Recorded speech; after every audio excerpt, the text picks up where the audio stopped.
Olá, boa tarde. Eu sou Luiz Carlos Franco e o Primeira Página de hoje vai falar de um tema que incomoda muitos brasileiros que precisam recorrer à justiça para conquistar os seus direitos. E vamos tentar responder uma pergunta que não quer calar.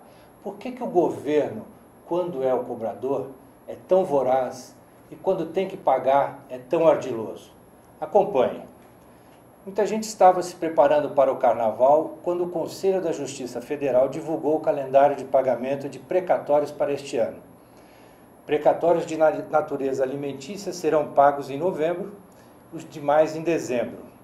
Durma-se com um barulho desse. Normalmente os precatórios são pagos no primeiro semestre, pelo menos é o que se espera.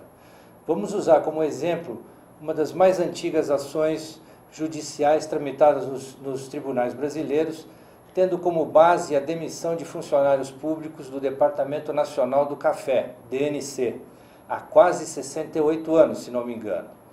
Todos os pleiteantes morreram, restam uma viúva, filhos, netos e até bisnetos entre os herdeiros da ação judicial.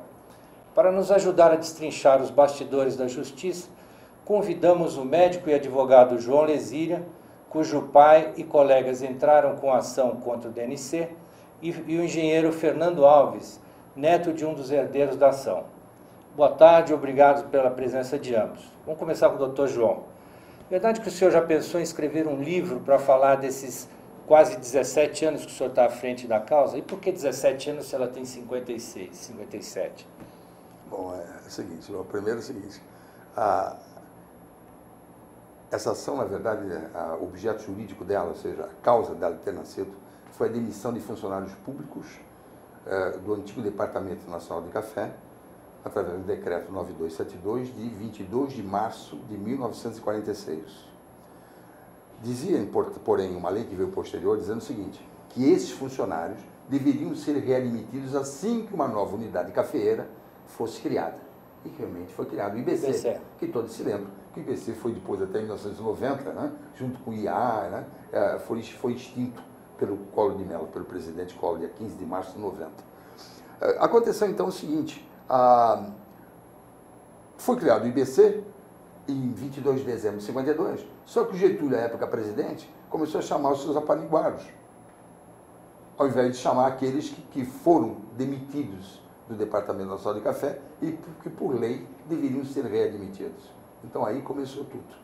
Então, eles tinham 5 anos para entrar com a ação. E dia 27 de novembro de 57, entraram com essa ação, cujo objeto, como se diz, trata-se de demissão de funcionários em 1946.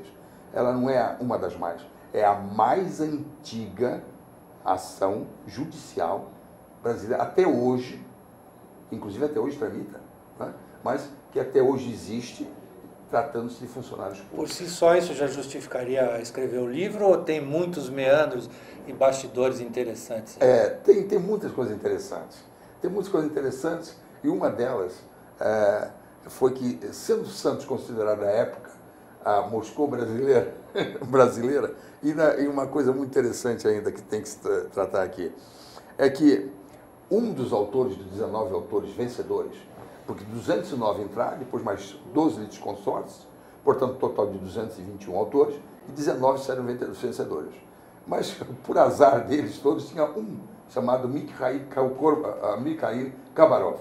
E o Mikhail Khabarov, como todo bom russo, coitado, a gente ia entrevistar, ficava tentando falar um pouco de russo, um pouco de português, ele dizia, eu não sou comunista, mas achava que ali ele encontrava um russo, né, que veio de Moscou, quer dizer, depois da Primeira Guerra Mundial. Então aí foi exatamente que estava o útil com a vontade de comer ali, que realmente acabaram pegando aquilo ali. Santos acabaram com a cidade de Santos. E o que é pior, você tem que imaginar que naquela época o Brasil só tinha café para exportar. Então tudo vinha do café. É uma coisa totalmente impensável se acabar com a fiscalização do café. E foi o que aconteceu. Acabaram com a fiscalização do Fernando, café. como sua família vem enfrentando essa longa novela na justiça? Bom, começou com meu avô, que na verdade é o autor, né? Então desde pequeno eu venho convivendo com essa história. Era com meu avô, com meu pai, com minha tia, que eram os herdeiros, todos já falecidos. E a história sempre foi de espera, né? Sempre tinha algo mais do governo, alguma coisa que não daria certo, que ficava a posteriori, ou seja, o resultado final, nenhuma dessas pessoas teve nenhum benefício disso. E nós também não. Continuamos ainda esperando, né? Doutor João, o senhor já meio que falou aí a resposta dessa pergunta, mas faz sentido a alegação de que o então presidente da República, Eurico Gaspar Dutra, resolveu extinguir o DNC como forma de eliminar a Moscou brasileira, que era considerada santo? É exatamente isso. Ele, na verdade, estava mal assessorado, absolutamente não tinha nada de comunista, Santos naquela época, mas acabou que exatamente foi... acabou, ele obviamente jamais admitiu isso, não é? Uma coisa que você não pode imaginar, um Departamento Nacional de Café sem fiscalizar café, que era naquela época o único royalty, né, que existia, a única maneira de entrar dinheiro no país através do café, não tinha outra coisa. Quantos anos o senhor tinha quando o seu pai foi demitido? E por que o senhor levou tanto tempo para encampar a causa dos trabalhadores da justiça? Bom, primeiramente, eu tinha 1 ano e 3 meses. Aí eu, quando me formei médico, e fui... Primeiro eu fiz faculdade de Filosofia, Ciências e Letras, depois fiz Medicina, sou 42 anos como médico formado, e fui para a Alemanha, depois de formado médico, fazer doutorado. Quando eu voltei, em 1980, eu me interessava sempre em estudar Direito, e acabei estudando Direito, e eu tenho hoje 25 anos formado como advogado. Papai era um líder sindical na época, e quando eu estava no leito de morte, papai, junto com outros 3 colegas, né, ele falou se eu podia encampar isso, podia tomar essa ação. Isso foi em 1997, eu podia ser patrono dessa ação. E foi aí, então, que motivado por ele e por colegas do papai que estavam nessa ação e que queriam saber o que ia acontecer, porque o processo, na verdade, estava parado. Em 1988, acabou o Tribunal Federal de Recursos, TFR, e foram criados TRFs, 5 TRFs, Tribunais Regionais Federais. Esse processo ficou perdido. Com a nova Constituição, com a criação dos novos tribunais, com a extinção do antigo, ele ficou perdido em Brasília. Então aí eu fui recuperar esse processo e trazer novamente a discussão e recomecei então tudo novamente. Fernando, quantos herdeiros diretos da causa do seu avô já faleceram e se algum deles chegou a passar necessidade? Bom, os diretos todos, né? Vivo, nenhum. Só sobraram os netos. Sobraram? Os netos. Eu, minha irmã e meu primo, que é filho da outra herdeira. Ou seja, já tem bisneto aí na história. Ah, sim. A história começa com netos e bisnetos. A esperança é o bisneto receber alguma coisa. Com muita sorte. Com muita sorte. Olha, Fernando, consta que colegas do seu avô se suicidaram e outros ficaram amalucados. Você conhece história nesse sentido? Se não, o doutor João pode contar? Nesse não. Eu conheço o sentido de depressão profunda, né? Meu avô, ele ficou num estado de depressão, porque, na verdade, ele perdeu o emprego, né? Você não é readmitido e você deixa de fazer as coisas para sua família. O mesmo para o meu pai. Ele tinha a esperança de que isso pudesse ter mudado a vida dele e que ele pudesse, de uma certa forma, ter feito uma aplicação na educação minha, de minha irmã, de todas as pessoas e feito com que a família tivesse prosperado de uma forma diferente. Não que nós não prosperamos por conta do governo, né? Porque também, se for depender do governo para prosperar, você não vai a lugar nenhum. Você é engenheiro, né? Sim. Está trabalhando, é independente. Mas você deixa de fazer uma série de coisas, uma série de investimentos, porque você é lesado, né? Você não tem o seu direito. Doutor João, conte pra gente resumidamente, porque se for contar 57 anos de história, a gente vai varar o programa inteiro, mas que situação está o processo, os autores, por que tantas idas e vindas? Dá uma apanhada geral aí, para a gente entender esse samba. Como eu disse, você estava parado, não é? Com a extinção do Tribunal Federal de Recursos, com a criação dos tribunais regionais federais, que veio com a Constituição de 1988, estava o processo parado. E, na verdade, ninguém sabia, na verdade, como é que estava isso. Tanto que os colegas de Santos pediram para que eu entrasse nesse processo, eu morava no Rio de Janeiro, e então que eu pegasse esse processo, fosse ler esse processo. E eu peguei esse processo dia 8 de outubro de 97, já estava com vários autores, mas eu resolvi pegar esse processo e levar para casa exatamente nesse dia, e devolver no dia 8 de abril, ou seja, exatamente 6 meses depois de 98. Então a juíza me permitiu que eu pudesse levar esses autos, e ali eu fui ler detalhadamente. Mas quantos volumes já estavam, né? Cara, são mais de 30 volumes, se contar não só a ação de mérito, mas as execuções que se sucederam. Cedia, etc. Então, foi uma passagem interessante. A União Federal, ela queria, em 1995, ela se negava, na verdade, a pagar o que os, na época, os advogados estavam pedindo para os autores, R$150,62 para cada um. R$150,62 de salário por mês.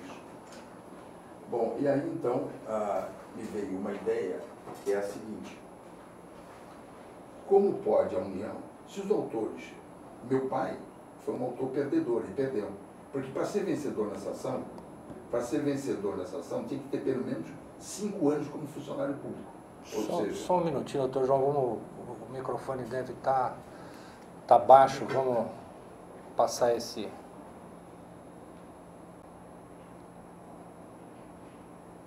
Ok, vamos então recapitulando. Obrigado. Então, 5 anos, tinha que ter pelo menos 5 anos como funcionário público para ser caracterizado como autor vencedor. Acontece, meu pai não tinha. Meu pai tinha entrado em 44 e em 46, em março, foi demitido, quando eu tinha menos que 2 anos. Ou seja, foi demitido. E aí 5 anos. Com isso, então, centenas ali se perderam. Tanto que 221 acabou sobrando 19, que puderam provar que tinham pelo menos 5 anos como funcionários quando demitidos.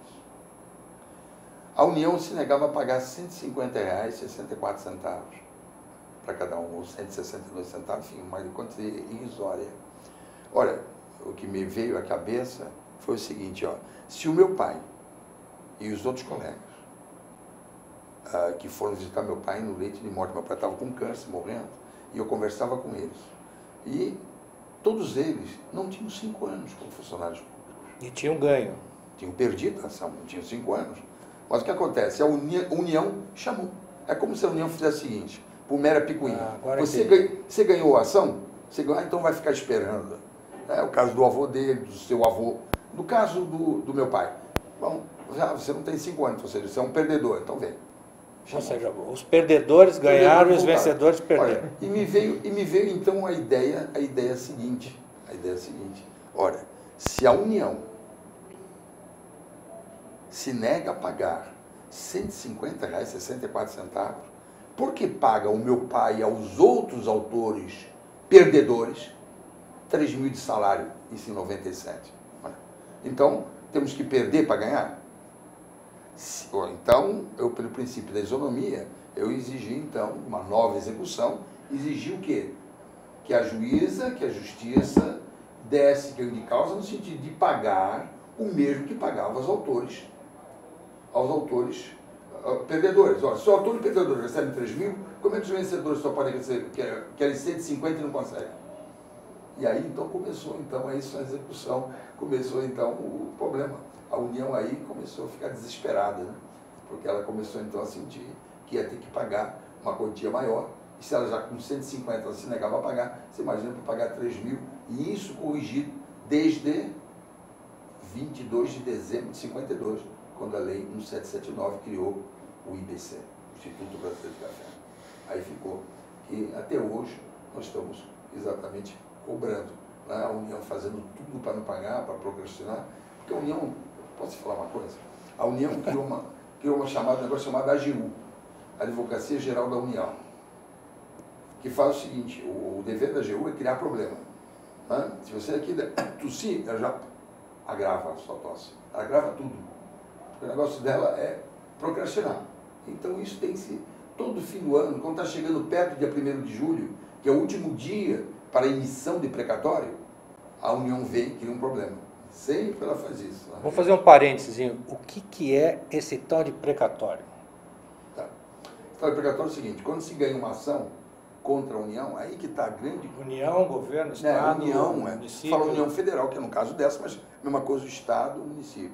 São entes jurídicos de direito público. Né? Fala isso que é complicado, mas fala União Federal, lá em Brasília, o Estado ou então o município, qualquer município. Então, o que é isso?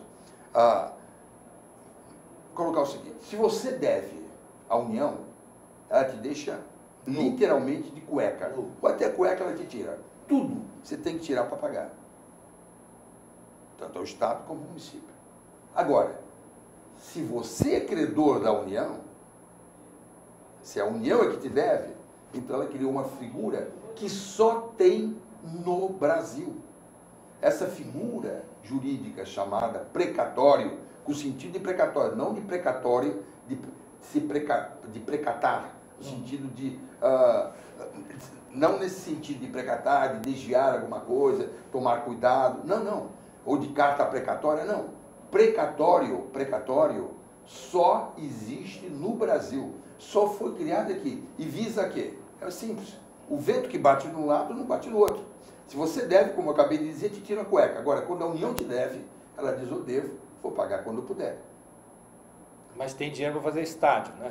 Mas tem dinheiro para fazer estádio de futebol e fazer tudo, tem dinheiro. Mas o problema é o seguinte, é que se você vai na Constituição brasileira, no artigo 100, parágrafo 5º, está lá bem claro escrito, está lá escrito que a União, você manda para o presidente do tribunal, o juiz manda lá para o presidente do tribunal, dizendo que tem que pagar, ele, até o dia 1º de julho, isso vai para a União, e a União, então, vai fazer colocar no orçamento para pagar, no máximo, até 31 de dezembro do outro ano. Portanto, digamos, 1º de julho de 2014, saiu emissão... 2015. Teria que sair em 2015. Mas acontece que os municípios, o Estado, a União, falam, coitado, nós não temos dinheiro. Aí vai para o Supremo julga isso, porque é um artigo constitucional, como eu disse, o Supremo Tribunal julga. Mas o Supremo Tribunal Federal, nós todos sabemos, é político. Acabamos de ver um ato agora, político. Né? O cara vai muda, coloca 2 novos. Né? Qual é o seu pensamento? Porque, na verdade, o judiciário nosso não é um judiciário democrático. Verdadeira democracia, desculpe eu ter entrado aqui, seria legislativo, executivo e judiciário eleito. Mas o judiciário aqui é colocado por quem? Pelo executivo. O executivo é quem ele quer. O executivo coloca quem ele quer. E nós temos aí exatamente isso aí que você está vendo. Fernando, vamos falar um pouquinho de sentimento. Como é que é imaginar que você tem algo a receber, de repente até te dão uma cifra, e você tem uma filha na faculdade, mas você não consegue pagar aquela faculdade, então você vai tentar colocar numa faculdade pública e o dinheiro não vem, enfim... O que vocês já passaram, né? Como é que é essa angústia, ou não foi tão caótico assim? Em alguns momentos sim, né? Porque por várias vezes já existiram quantias a serem recebidas que nunca foram recebidas. Então você, mesmo não querendo, você faz planos. Você imagina que vai receber, então você imagina a compra de uma casa, ou você imagina que você vai conseguir pagar boas universidades ou qualquer coisa do tipo, um intercâmbio, que seja, mas você vê sempre seus sonhos serem barrados pelo mesmo agente, sempre pelo mesmo motivo. Então você vai se frustrando e aos poucos você vai desistindo, né? Porque você já viu isso acontecer com seu avô, você viu acontecer com seu pai, agora está acontecendo comigo, provavelmente meu filho vai fazer a mesma coisa, né? E vai ter a mesma ideia. E é uma sequência de negativas, né? Você se sente enganado. E aí, como foi dito aqui, você liga a televisão, você vê esse dinheiro sendo aplicado para bolsas, votem em mim, né? A ideia que eu tenho de uma bolsa hoje no governo é simplesmente uma campanha eleitoreira, né? Ele quer garantir a eleição de outubro. Você vê estádios de futebol num lugar onde é extremamente praticado futebol, como a Amazônia, né? Você deve ter lá uns 50 times de futebol. Então você vê esses mandos e desmandos do governo e aquilo que ele tem que fazer, ele não faz. É lógico que ele não quer satisfazer 100 ou 200 pessoas desse processo, porque não vai fazer diferença nessa eleição. Você não vai votar nesses caras por causa disso. E o processo vai caminhando assim, e você sempre se sente enganado, como tudo que acontece no país. Doutor João, e agora? Como é que faz? Daqui a pouco o senhor está com 100 anos, não pode conduzir a causa e o pessoal vai recorrer para quem? Bem, eu já sou a terceira geração de advogado nisso aqui. E talvez a minha filha entre aqui nisso, a filha do colega que está aqui, no Dr. Vladimir. Eu gostaria de fazer uma colocação, porque eu disse anteriormente algo que acho que é importante dizer e ficar bem claro. O governo brasileiro criou essa figura do precatório. E ela é própria, brasileira. Então, eu queria contar aqui um fato que passou comigo na Alemanha. Isso foi em 1977. Para 78, eu estava trabalhando, na época eu trabalhava como médico na Alemanha, e passando uma infusão venosa para um paciente, eu acabei passando para a infusão e acabei injetando o sangue do paciente no meu, diretamente, com uma agulha. Isso foi relatado no central em Hamburgo, na cidade de Hamburgo, e eu acabei pegando realmente uma hepatite e depois tive que ficar internado, fazendo tratamento de hepatite. E recebi, por isso, uma indenização dada pelo governo alemão. Me lembro como hoje, 27 mil marcos.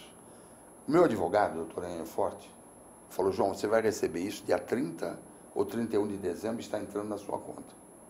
Quando foi lá para o dia 14, 15 de dezembro, me liga o doutor Enio Forte, eu ainda estava no hospital. Doutor, o senhor tem para receber o dinheiro, já chegou, está na sua conta, foi depositado no Commerzbank, lá o senhor tem conta. Eu falei: mas não era dia 30, 31? Então ele me falou uma coisa que eu jamais vou esquecer. Ele disse o seguinte: não, o governo alemão quer mostrar para o contribuinte, para o cidadão, quão honesto ele é. Ou seja, ele tem que pagar dia 31, mas ele vai pagar, adianta. Com isso, ele está mostrando que ele está dando exemplo. Ele está dizendo que quando você dever a esse governo, você faça o mesmo. Adiante o seu pagamento. Porque é isso que ele faz com o cidadão. Agora, vamos reportar isso para o Brasil. Bom, se a gente fizer isso aqui, a minha empresa não trabalha para outra empresa. Você aqui tem exatamente o contrário. Aqui, no Brasil, exatamente o contrário. Ou seja, quando você deve ao Estado, o Estado diz para você: não vou pagar não, pago quando eu quiser. Né? Então, essa é a grande diferença em que nós temos na Alemanha e aqui no Brasil. A preocupação com o ser humano, a preocupação com o cidadão. Né? E eu vejo que é a preocupação que se tem aqui. Né? Então, o senhor falou na AGU, né, que a AGU é perita em dar dribles, né? Como é que a gente consegue agilizar essa situação e até para as pessoas interessadas os descendentes e tal, como é que está hoje essa ação e qual é o cenário daqui para frente? Vamos esperar mais 20 anos?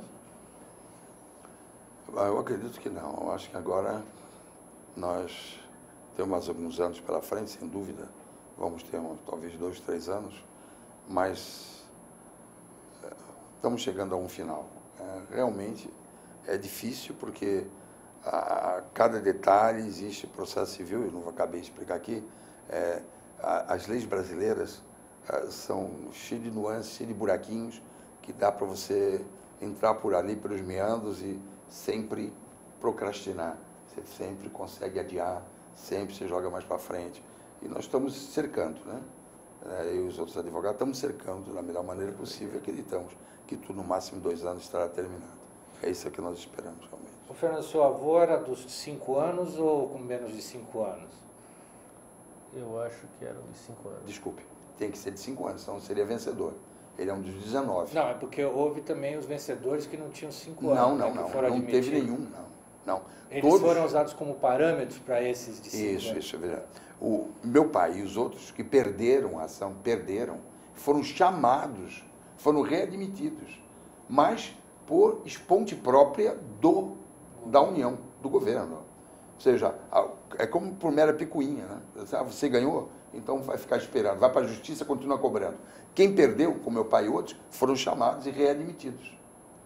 Aqueles que ganharam são aqueles que provaram que tinham, só aqueles que provaram que tinham 5 anos. 5 ou mais anos. 5 ou mais anos. Então, menos que e isso, aí não. a grande questão para remunerar isso aí é quantos anos ele tinha, quantos anos mais na ativa ele teria, e vai somando isso. Exatamente, exatamente. Por exemplo, autores começaram a trabalhar em 1931. Então, quando demitidos, que já tinham 15 anos, em 1946, quando demitidos. Né? Mas aí depois foi uma lei que veio posterior, a lei 164 de 47, dizia o seguinte, que esse tempo de serviço era somado até que uma nova unidade cafeira fosse criada, ou seja, não teve interrupção de tempo. Quem começou a trabalhar em 1931, em 1952 já tinha então 21 anos trabalhando. Já foi considerado 21 anos para efeito de aposentadoria. Então bastou trabalhar depois mais 14, você trabalha até 1966 e automaticamente já teria então sido pensionado. Fernando, ao longo dessa ação, eu imagino que algumas quirelas desse montante vocês já devam ter recebido. Uhum. O que deu para fazer com isso? Deu para trocar de carro, pagar uma faculdade? Não, pagar faculdade, não. Não, mas talvez um carro, talvez a troca de um carro. Não chega a ser os R$150 que ele atualizou não, aqui, a troca de um carro, não a compra de um carro novo. É bom também. A diferença do usado mais esse dinheiro para poder tirar um... E nada mais. Então, doutor João, e como é que fica? E fora esse...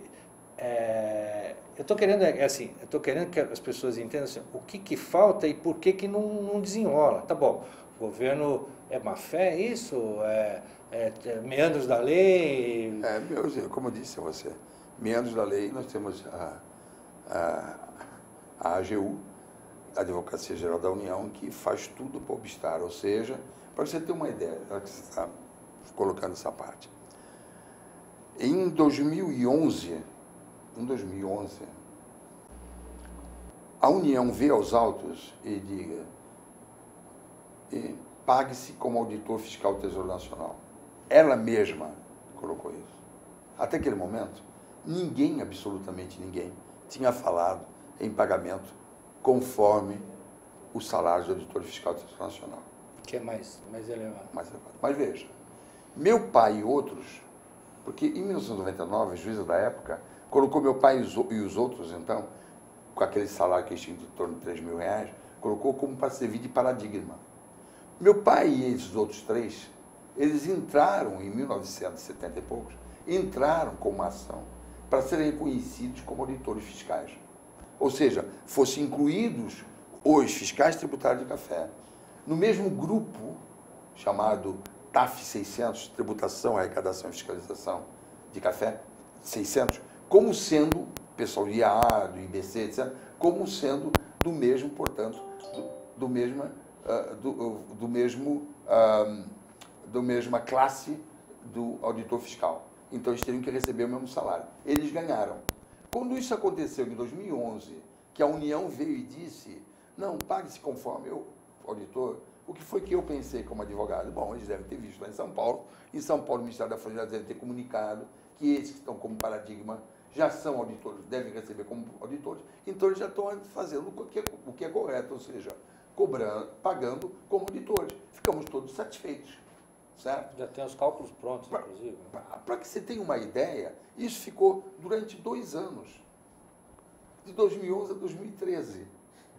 Quando aconteceu em julho de 2013, veja bem, foi a União que falou isso. Na época, a juíza substituta pegou e falou, então, já que eles estão falando isso, pague-se. Então, tudo bem, estava tudo certo. Quando chegou, pouco antes de 1º de julho, do pague-se. Desse o precatório. Eles vieram e falaram, nova juíza, né? Vieram e falaram assim, não tem que pagar, dos auditores fiscais. São fiscais tributários do café. Tem que pagar como fiscal tributário do café. Olha só. Eles sugerem o pagamento como auditor fiscal do Tesouro do Café. 2 anos, fico mandando 5 vezes, mandaram cálculos para o juiz, baseados, o salário dos 19 autores originários, autores vencedores, baseados como sendo auditor fiscal do Tesouro Nacional. Ninguém falava nada. Eles aceitando, pelo contrário, eles mesmo mandando. Ué, quando chegou em março do ano passado, 2013, eles falaram assim, não, tem que pagar. E a juíza pegou e falou assim, realmente. Volta tudo de novo. Não, então vamos começar. Então, tinha para pagar lá uma merreca, desculpa falar assim, uma coisinha lá muito pequena. Aí a juíza mandou pagar, porque concordando com ele, para poder pagar. E ficou dito pelo não dito. Ou seja, ele levou todo o judiciário a acreditar numa coisa que depois eles disseram que não. Que eles mesmo haviam sugerido e disseram, não tem nada a ver com isso, não paga. E a juíza, então, ficou com dúvida. E por causa disso, nós, então, é que tivemos que procrastinar, porque nós não podíamos concordar com isso. Então, nós entramos, então, no chamado agravo de instrumento. Nós tivemos que fazer um recurso para o Tribunal Regional Federal lá do Rio. Está agora na mão do desembargador Marcos Abraão, e nós esperamos uma solução disso. Ou seja, que se pague. Mesmo porque, vamos dizer agora o seguinte, vamos dizer que mesmo não tivesse sentido, vamos dizer que o meu pai e os outros, que serviram como paradigma, vamos dizer que isso não tivesse existido. Mas existe uma figura muito importante na justiça. Ou seja, depois que uma coisa que passa a ser considerada julgada, que passa dias, não precisa nem passar semanas, não pode mais voltar atrás. Ou seja, o cálculo foi feito e tinha que ser feito pagamento por ali. Não podiam vir depois, de 2 anos depois, e falar assim, não, isso aí não existiu. E foi o que eles fizeram. Para que você tenha uma ideia a que nível chega. E isso fica difícil depois para nós advogados, até explicarmos para as famílias, porque, mas não estava certo que ia pagar? Não. Fernando, nesse sentido, pegando carona no que o Dr. João falou, como cidadão, o que a lei lhe parece? Severa com você? O que a lei é, afinal? Né? Porque vale para um, não vale para outro? Eu acho que é severa para os meus pagamentos. Eu acho que ele é bastante severa com isso. Eu agora tenho que declarar o imposto de renda. Paga multa. E ai que não faça certo. Eu tenho que pagar meu IPVA, eu tenho que pagar os pedágios, eu tenho que pagar o seguro para o carro, porque eu não tenho segurança nas ruas. Eu cumpro com o meu dever. Além da conta. Eu acho que eu só não tenho o retorno, né? E nesse caso é bastante claro, né? Não é um processo, alguma coisa que a gente esteja esperando há 1 ano ou há 2 anos. Não, são 3 gerações, poxa. Quer dizer, e como o nosso devem ter vários, né? Vários casos iguais. Doutor João, como é que a gente dá um fim nisso aí? Está lá na mão do desembargador, digamos que vamos partir para as 2 alternativas possíveis, né? O desembargador concorde com o que está sendo pleiteado ou não concorde? Quais são os caminhos para essas 2 hipóteses? Quando eu coloquei aqui, eu coloquei de uma maneira bem assim, simples, não porque é longo. Jurista, né? Eu apenas colocando, vai ver o seguinte, vamos tentar aqui falar o seguinte, matéria preclusa. O que é matéria preclusa? Ou seja, aquela matéria que já não pode mais ser discutida. Durante 2 anos, a União, ela mesma diz que deve ser feita assim, ela faz 5 cálculos nesses 2 anos. Ela apresenta cálculos assim, e da hora de pagar, ela fala que nada existiu. Ou seja, vamos dizer o seguinte, essa matéria é pré-clusa, ou seja, clusa quer dizer fechada. Pré-clusa já está pré-fechada, ela não pode entrar mais em debate. Então, estou fazendo isso apenas para enfatizar o que eu disse antes, ou seja, mesmo que o meu pai e os outros não tivessem entrado no grupo TAF 600 e tivessem, então, o mesmo direito à percepção de um vencimento como o do auditor fiscal, mesmo assim essa matéria não poderia vir mais à baila, não poderia mais ser discutida, porque ela está preclusa. Então, isso deixar bem claro. Agora, a pergunta é sua. O que nós queremos? Aí tem 2 coisas importantes. Primeiro, nós não podíamos ficar calados quando a juíza pegou e mandou pagar como fiscal. Porque a própria União propôs que pagasse como auditor fiscal, não fiscal de café. Nós tínhamos, obviamente, que agravar, ou seja, nós temos que recorrer ao tribunal. E agora você fez uma pergunta, talvez a mais importante do dia, Luiz Carlos, é que o que fazer? Porque se o juiz der favorável, o desembargador no caso, o doutor Marcos Abraão, uma maravilha vai ser, né? Vai ser o governo justiça, pode jogar para o Supremo. Mas sem dúvida ele joga para o STJ e joga para o Supremo. Ele vai conseguir uma falha constitucional e vai mandar para o Supremo. E uma falha ele vai conseguir inventar, a Gil está ali para isso, paga com o nosso salário para isso, vai conseguir inventar uma falha na lei comum e vai mandar para o Superior Tribunal de Justiça, para o STJ. Disso não há nem dúvida. Mas eu estou falando ainda aqui agora. No Brasil, existe o chamado duplo grau de jurisdição. Ou seja, o juiz fala e depois vem um colegiado e fala depois. Aqui deveria acabar, se fôssemos um país civilizado juridicamente falando. Só que não. Nós temos o terceiro grau, que é o STJ, e o quarto, que é o STF. Sempre existe isso. Então, eles procrastinam. Para quê? Para não fazer coisa julgada. E porque aí os juros começam a contar somente a partir desse tempo, quando faz coisa julgada. Demora 10, 15 anos para ser julgado no Supremo e com isso o dinheiro está lá parado, sem valer nada. Então esse é o grande problema que está. Né? A pergunta que você fez é muito pertinente, que você fez para ele, né? O pagamento de impostos, nós temos que fazer. É como eu disse, né? O vento que bate de um lado, na justiça brasileira, não é infelizmente o vento que bate do outro. Né? Nós temos dois ventos diferentes. Esse é o problema. E o senhor não pode adiantar quais são os próximos passos, até como estratégia do seu lado ou não? Aí eu vou ser sincero. Nós temos, desses 19 autores, atualmente são 76 herdeiros habilitados. Nós temos famílias muito humildes. Humildes demais. Gente que realmente tem um sofrimento muito grande, materialmente falando. Então, se nós recebermos, essa é a minha maneira de ver agora, que sai alguma coisa palpável, mesmo pagando com um fiscal de café, a minha tendência, como advogado, é dizer para ele, por 76, aceita, vamos acabar com isso. Não é? É melhor ter se receber alguma coisa, porque... Mais um na mão do que dois voando.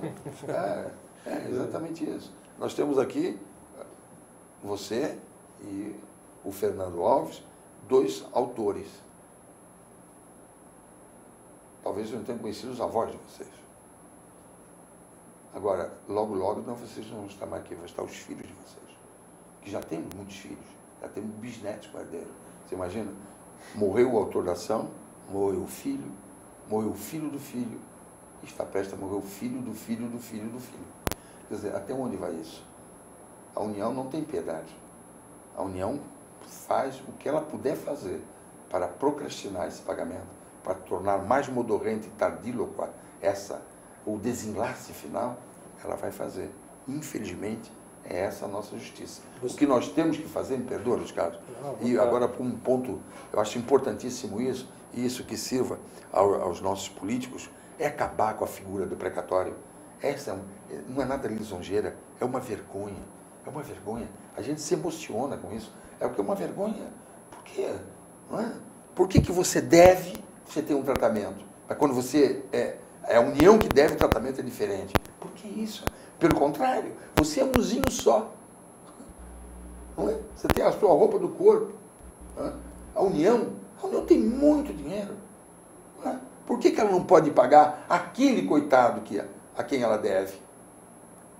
Por que ela não age da mesma maneira emocional, com a mesma cobrança, não só... Sempre tem perigo. Você pode ter emoção, você pode chegar lá e chorar. Se você não pagar seu imposto de renda direitinho, eles descobrindo uma falha, eles vão deixar você de cueca. E não adianta você dizer que você tem filho, que você isso, aquilo, acabou. Me parece muito mais uma questão de caráter do que uma vontade política. Né? Mas o caráter não nasce. Você pega uma pessoa física, não existe pessoa com meio caráter, com meio honestidade. Ligeiramente honesto. É meio honesto, não existe. Você não pode fazer essa cobrança. Né? Temos um governo que está aí. Temos que mudar isso. Temos que acabar com o precatório. Você aceitaria essa classificação que provavelmente daria uma redução no que vocês têm a receber? Sem dúvida, hoje nós não temos nada, né? Hoje nós não temos nada, quer dizer, nos últimos 60 anos o resultado é zero, então... Um pouco acima do zero é lucro, ainda mais se tratando em Brasil. Eu acho que não é nem mais questão só do dinheiro. Eu acho que existem pessoas envolvidas aí com 80 anos de idade ainda, que estão vivas aí no processo. E essas pessoas vivem na esperança de receber uma notícia de que a justiça vai ser feita. De repente a família não tem nem dinheiro para dar assistência a esse idoso. Não tem. Então, de repente, você consegue até tirar esse estresse e essa loucura da cabeça das pessoas. De falar o seguinte, não, agora acabou. Agora realmente foi feita a justiça, eu recebi o que eu tinha que receber, ou não. Ainda que não, o que eu quero. Mas acaba com a tortura das pessoas. De certa forma, isso é uma tortura. Pô. Doutor João, o senhor gosta de sofrer? Porque, até onde eu sei, o senhor é médico legista, não é isso? Na formação médico legal? Não. Medicina legal? Não. Eu gostaria de muito. Aliás, eu estudei... Até porque é um cliente que não reclama, né? Eu até gostaria muito, só que eu não fui legista, não. Eu estudei Direito para ser, né? Acabei para ser médico. Para ser professor de medicina legal, você tem que ser médico. Mas eu realmente nunca cheguei à altura do nível de poder estudar como os colegas para ganhar a cátedra na Universidade Federal do Rio de Janeiro, onde eu me formei. De maneira que eu acabei como médico em separado, trato hoje de toxicômanos, drogados, viciados, como queiram. Essa é a minha função. E, como advogado, eu advogo em causas, principalmente que temos muita causa de médico e muitas causas que envolvem pessoas pessoas humildes. Eu procuro trabalhar nessas ações, vamos dizer assim, filantropicamente. Eu me dedico a isso e faço isso com amor e carinho, porque nós temos, infelizmente, a nossa justiça, ela não dá direito à pessoa humilde, à pessoa pobre. Ou seja, hoje, infelizmente, né, os nossos defensores públicos são muito poucos em quantidade, precisam ter muito mais, ser muito mais bem assalariados, não são. Então, nós, como advogado, eu tenho um tempo livre, eu procuro me dedicar. Com esse seu conhecimento aí, não dá vontade de ir brigar lá na política para... Isso daí, de vontade a gente tem, querer fazer alguma coisa. Gostaria de fazer alguma coisa, né? A gente pode, mas se a gente não for, se nós não pudermos fazer, que alguém faça, né? Que a pessoa tenha consciência disso, votar em alguém que faça alguma coisa por esse país. Porque uma coisa que nós não colocamos aqui, Luiz Carlos, mas eu acho de primordial importância. Olha o que acontece. Nós temos uma lei que diz que você até 65 anos de idade você tem prioridade. Então aí, uns de 60, outros de 65, né? E acontece o seguinte, eu fui entregar uma petição, a mocinha recebeu, eu falei assim, mas o senhor não tem mais prioridade. Eu falei, por quê? Porque o último tinha 98 anos e morreu. Ou seja, aí fomos ver que é um outro autor que tinha mais de 65 anos, porque o que faz a União mata os autores de cima, não paga nunca. Não é? Então, depois fica para os filhos. Se o filho estiver comendo 65, começa tudo de novo. Aí ele vai entrar lá no final da fila. A prioridade dele acaba, o que é um absurdo. Isso parece uma piada, mas isso não é piada, isso é sério. Para você que não é político, nem advogado, como eu, essa questão de ética, essa questão de sensação, fica a sensação para você de que todo mundo que vai para a política vai para tirar alguma vantagem, que ninguém está a fim de ser ético, de fazer o bem comum? Eu acho que, quanto à ética, eu não acredito que todos. Não posso acreditar nisso. Agora, que infelizmente você não consegue acreditar na classe política, não. Né? Hoje você está às vésperas de decidir quem vai ser o presidente do teu país em outubro. E você não sabe quem são os candidatos que você pode contar, que plano você vai ter, que futuro você vai ter para esse país, que tipo de educação as crianças vão ter. Ou seja, você assiste televisão, você vê a educação no país indo à bancarrota. Quer dizer, como é que você vai esperar que você tenha políticos com planos sérios, que estão aí há 30 anos fazendo a mesma coisa e o país está desse jeito? Eu, particularmente, não acredito na classe política. Em vez deles estarem propondo planos políticos, propondo como é que eles vão fazer para governar, eles estão discutindo o cargo atualmente, né? É a questão do PMDB com o PT. Eu quero agradecer a presença de ambos. É um assunto muito interessante e na próxima semana nós vamos mexer no seu bolso. Não vamos tirar nada não, vamos até dizer como você pode fazer para que não perca dinheiro ou que consiga ganhar um pouco mais. Uma grande semana. Obrigado.